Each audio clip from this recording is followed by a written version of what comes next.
Delta FM, Municipal 2020. parole de candidat.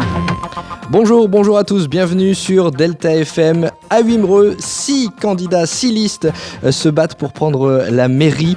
Nous avons déjà reçu plusieurs candidats aux ces élections municipales qui auront lieu les 15 et 22 mars prochains. On continue aujourd'hui avec cette commune de Wimereux. Nous recevons Joël Fernagu. Bonjour. Bonjour. Approchez-vous bien du micro parce que les électeurs veulent vous entendre. Pour vous interroger aujourd'hui, je suis accompagné de Joël Warneau. Bonjour Joël. Bonjour Jérôme. Vous êtes journaliste à la Semaine dans le Boulonnais. Nous sommes en partenariat pour faire découvrir à nos auditeurs et lecteurs les candidats aux élections municipales. Aujourd'hui, direction donc Wimereux. Delta FM, municipal 2020. Parole de candidat. Joël Fernagu, on va faire connaissance avec vous. Vous avez 73 ans, vous êtes marié, vous avez 3 enfants et 8 petits-enfants. Vous êtes ancien officier de la marine marchande, élu depuis 1995. Vous êtes actuellement adjoint à l'urbanisme, aux travaux et au développement durable sous le mandat de Francis Ruel, donc aux côtés du maire sortant qui ne se représente pas. Et vous vous présentez sans étiquette. Sans étiquette, ok, mais plutôt de gauche ou plutôt de droite ? Je suis wimereusien avant tout. Donc, à ce niveau-là, oui, je suis sans étiquette. Je me présente pour être et pour servir les Wimreusiens. Et dans votre liste ? Pareil, j'ai demandé... Chacun a ses opinions politiques, hein, et heureusement que les gens ont leurs opinions. Mais ce que j'ai demandé, c'est que les opinions politiques nationales restent à l'entrée de notre liste et qu'à l'intérieur de la liste, on ne soit là que pour le service des Wimreusiens et défendre notre ville. Actuellement, on est à 6 listes sur Wimereux. Est-ce que selon vous, ça ne brouille pas les cartes pour les électeurs wimereusiens ? Je ne vais pas vous dire non. Je pense que tout le monde se pose des questions, et moi le premier. 6 listes, c'est quand même pas mal. Ça fait 180 personnes qui sont dans les listes. Donc, si on continue, il y aura autant de listes que d'électeurs. Donc là, évidemment, ça peut poser problème. Mais sur le fond, oui, à mon avis, ça risque de faire qu'on amène un saupoudrage peut-être un peu plus important et qu'on aura plus de mal, chacun, à faire passer ses idées. Vous y attendiez personnellement à ce qu'il y ait 6 listes au total ? Non, pas du tout. On a été surpris. Je vous invite à bien parler dans le micro pour qu'on vous entende bien, Monsieur Fernagu. Seulement, il fallait le mettre un peu plus haut. On va le mettre un petit peu plus haut, regardez, c'est facile. Sinon, je suis courbé comme ça, c'est pas terrible. Vous, je le disais, vous avez été élu avec la liste de Francis Ruel, Tout à fait. qui ne se représente pas. Pour autant, il ne vous soutient pas. Je pense, Francis Ruel, nous sommes 2 de la liste à nous présenter. Donc, connaissant Francis, c'est ce que j'apprécie. C'est un médecin, il est au service des gens, et lui, pas chirurgien, pas coupé dans le morceau. Donc, je le vois mal nous soutenir ou en soutenir l'un plutôt que l'autre. Oui, on rappelle que Evelyne Portolan est également candidate et actuellement élue de la majorité. Pour autant, vous portez un regard critique sur le bilan du maire sortant ? Non, puisque j'y ai participé. Donc, je vais pas. Pour moi, il y a un bilan qui soutient, qui tient la route. Il a quand même fait beaucoup de choses, Francis. Ne serait-ce que de ramener l'endettement de la commune de 30 annuités à 5 annuités, ce qui est quand même déjà une grande performance. La ville est encore endettée à hauteur de 8 millions d'euros, c'est ça ? Environ 8 millions d'euros, oui. Et donc, puis il y a eu des choses, on a quand même fait des travaux, on a quand même entretenu la ville, même si tout le monde ne trouve pas, on ne peut pas entretenir chaque rue en même temps. Donc, il y a une hiérarchisation des rues et des travaux en fonction des rues et en fonction des lieux. Mais que ce soit dans les quartiers résidentiels du Baston ou dans les quartiers balnéaires du centre-ville, il y a eu à peu près autant de travaux d'effectués et autant de mise en œuvre des projets qu'on voulait défendre. Ça veut dire que c'est une candidature dans la continuité ? Alors, dans la continuité, pour ce qui est, je vais dire, financier, oui. Travaux, oui. Mais pour certaines choses, je pense que nous irons plus loin. Et je parle de fêtes animation, tout ce qui est sportif, etc., où là, on a vraiment envie de proposer autre chose. Et bien justement, c'est la deuxième partie de cette émission. C'est consacré à votre programme. On va en parler dans quelques instants. Le programme de Joël Fernagu. On a quelques questions à lui poser, Joël, sur son programme. Justement, je voulais rebondir tout d'abord sur le volet animation. Qu'est-ce qui, selon vous, est nécessaire de développer à Wimereux ? Les animations en général. Je dis, on a la chance à Wimereux d'avoir un tissu associatif qui est très fourni. On est à plus de 200 associations sur la ville. Donc, et ces associations ne demandent qu'à travailler pour la ville et qu'à se mettre en valeur. Donc, autant que la ville s'en serve et travaille avec elle. Il y a une plus grande coordination entre la commune et les associations à mettre en place.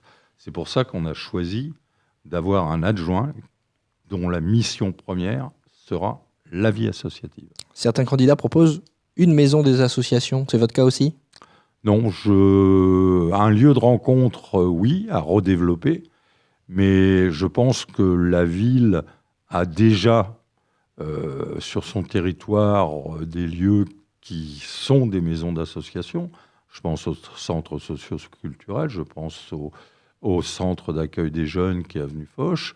La seule chose, c'est un partenariat à remettre en place avec ces deux entités pour que la ville puisse développer avec eux l'aide aux associations.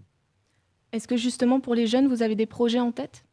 Alors pour les jeunes, on a des projets. Alors ça, c'est ce qui a fait un petit peu le début de notre réflexion. On a réfléchi pour les jeunes et les anciens. Alors, c'est deux choses qui, pour moi, sont aussi sensibles. Les jeunes, on en a besoin. Donc, pourquoi ? Parce que les jeunes, c'est la vie de demain. C'est eux qui viendront, qui vont faire et qui vont représenter la ville. Donc, on a besoin d'eux. On a besoin de leurs idées. On a besoin de mettre en place un certain nombre de choses avec eux. Donc, on a réfléchi à... Alors, au niveau très, très jeune, c'est dans le cadre... Alors, ce sera une continuité du programme qui a été lancé, puisque le rachat du petit golf et l'augmentation de la halte Nougatine fait partie des projets qu'on continuera, puisque c'est M. Ruel qui les a lancés, mais nous, on continuera dans ce sens-là. Et puis après, c'est toute la tranche d'âge, je vais dire de 8 à 14, 15 ans, 16 ans, où là, il n'y avait pas grand-chose à l'heure actuelle existant, et où on a donc réfléchi dans différents sites de la ville, que ce soit le long de la digue pour faire du fitness, que ce soit dans la plaine de l'avenue François Mitterrand, pour réinstaller une piste de skate, pour remettre en place un système de toboggan comme il y avait avant. Et je trouve que c'est un endroit en plus clé, puisqu'on est au centre géographique de la ville. Et puis redévelopper toute la partie, alors là, je vais dire d'un côté ludique et éducatif, c'est la forêt des enfants. On a la chance quand même d'avoir sur Wimereux 8 hectares de forêt plantée depuis 1995, qui se développent et qui nous permettent à ce niveau-là d'avoir un parcours totalement en ville, totalement urbain, avec la nature à côté.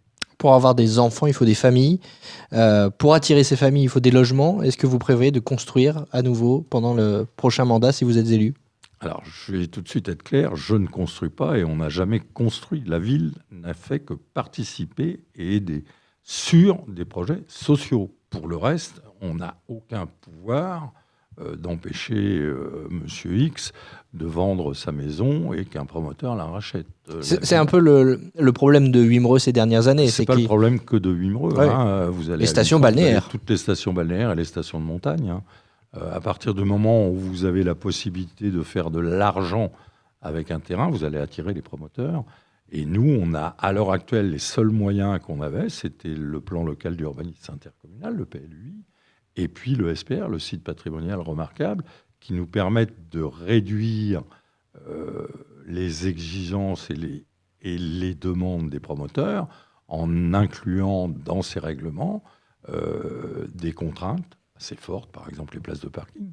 Ça paraît bête, mais quelqu'un qui fait construire à l'heure actuelle un promoteur, c'est une place de parking par 40 mètres carrés habitables. Mais comment vous faites du coup pour enrayer la baisse de population ? Parce que qui dit moins de population dit fermeture de classes, dit... Comment vous faites ? À l'heure actuelle, on a imposé donc avec les OAP, les opérations d'aménagement programmé, que chaque promoteur ait 30% de logements, alors dits sociaux, sur la ville. Ça fonctionne assez bien. Le programme Louis Berlioz est un programme entièrement social, à Wimereux. Hein. Donc, C'est au Baston, ça. oui, c'est au Baston, la rue Berlioz. Et vous avez le Green, c'est pareil, il y a 12 logements sociaux. Carré-la-Fontaine, il y en a 12 plus 10. Donc on arrive à avoir quand même... Bon, les logements sociaux, ce qui est intéressant, c'est que ce sont des habitants, des résidents à l'année. Ce ne sont pas des résidences de vacances. Et donc, c'est ça qu'on essaye de limiter. Mais on ne peut pas l'empêcher. Vous ne pourrez jamais empêcher un promoteur de faire quelque chose. La seule chose qu'on a, c'est les règlements actuels du PLUI et du SPR. Et donc ça, il faut s'en servir. Une autre problématique à Wimereux, c'est le stationnement. Là, ça a été acté par la municipalité, notamment le parking sud, à l'entrée sud de Wimereux. Est-ce que pour vous, c'est une porte d'entrée à d'autres projets sur la commune? Oui, alors le parking sud, l'aire de stationnement du sud de Wimereux. Quelle est la différence d'ailleurs? Aucune. Mais je trouve que aire de stationnement, c'est plus sympathique que parking. Puis restons français, aire de stationnement, c'est français, parking, c'est un peu anglo-saxon. Et donc, cette aire de stationnement, bon, c'est le grand site de France, donc le département qui va en être, qui en est le maître d'ouvrage. Alors, c'est une co-maîtrise d'ouvrage avec la ville, puisque la ville a quand même donné son avis sur ce qu'elle souhaitait que devienne cette aire de stationnement. Donc, avec une ouverture, évidemment, au développement durable, le pédestre, le vélo, mais aussi la découverte de la biodiversité. Vous savez qu'à cet endroit-là, on a le rue du Honvaux qui est juste en dessous, avec une belle zone humide à côté. Pourquoi pas penser que dans l'avenir, on puisse faire un circuit de découverte de ces deux zones qui sont quand même sympathiques. Et puis, un point de départ... La plupart des gens qui vont se stationner ici, c'est pour aller sur la plage. 80% iront à la plage. Il y aura des navettes. Alors, les navettes, alors là, vous savez qu'on a fait un petit sondage dans le dernier tract. Et donc, les navettes au niveau de la plage, c'est pas ce qui a été retenu en priorité dans les sondages. Autant les navettes entre le Baston, les quartiers résidentiels du Baston et la ville, oui. Là, ils sont intéressés par un peu plus, surtout les jours de marché, et puis pour les démarches administratives. Mais autant de la plage, à ce parking, il y a 400 mètres. Bon, je pense que quand on vient à la plage, c'est pour faire un peu de sport. 400 mètres, c'est pas non plus trop péchorant. Est-ce qu'on doit comprendre que ça veut dire que si vous êtes élu, vous mettrez en place ces navettes entre le haut et le bas de Wimereux? Ah oui, bien sûr. C'est une promesse de campagne, ça? C'est une promesse, ce sera écrit d'ailleurs. Et puis on pourra aller justement sur la digue. La digue qui, jusqu'à présent, est interdite au skate, au vélo, aux chiens. Il y a une réflexion là-dessus aussi avec votre liste? Il y a une grosse... la digue, ça fait partie quand même d'un outil de tourisme de la ville quand même. Si on n'avait pas la digue, je pense qu'on n'aurait pas l'attrait qu'on a comme station balnéaire. Donc c'est certain que la digue fait partie de nos projets et fait partie des choses sur lesquelles on réfléchit fortement. Donc rapidement, vous autorisez les chiens ou pas? J'ai pas de réponse immédiate. Je veux dire oui, au moins pendant les 2 mois de saison. Après, si les gens étaient civiques et respectaient les règlements, c'est sûr qu'on pourra revoir les choses. Mais tout le temps qu'on aura des gens qui laissent leurs chiens faire dans tous les coins, on restera à interdire les chiens. Nous sommes avec Joël Fernagu, candidat à la mairie de Wimereux. Nous allons passer à la 3e partie de cette émission pour tenter de vous connaître un peu plus. Ce sont des questions-réponses du tac au tac. Quel est votre plus grand... Vas-y. Quelle est votre plus grande qualité? D'être wimereusien. Votre plus grand défaut? D'être wimereusien. 3 mots pour vous définir, autre que wimereusien. Je suis marin. Je suis attiré par la mer et j'aime ma ville. Justement, 3 mots pour définir votre commune. Ma commune, en 3 mots, non, c'est difficile ça. Station balnéaire, parce que ça, je pense que c'est le cœur. Station résidentielle, parce qu'on a quand même 70% de la population qui sont des résidents à l'année. Et puis la beauté, c'est une très belle ville. Et enfin, est-ce que vous êtes favori ou outsider? Alors là, très bonne question. Je vais répondre à la normande. C'est trop facile, ça. Les électeurs en décideront. Eh bien, ils le décideront les 15 et 22 mars prochains, date des élections municipales. Merci Joël Fernagu d'avoir répondu à nos questions. Vous êtes donc, on le rappelle, candidat à Wimereux. Belle journée à tous. Parole de candidat à retrouver aussi en replay et en vidéo sur deltafm.fr et Facebook.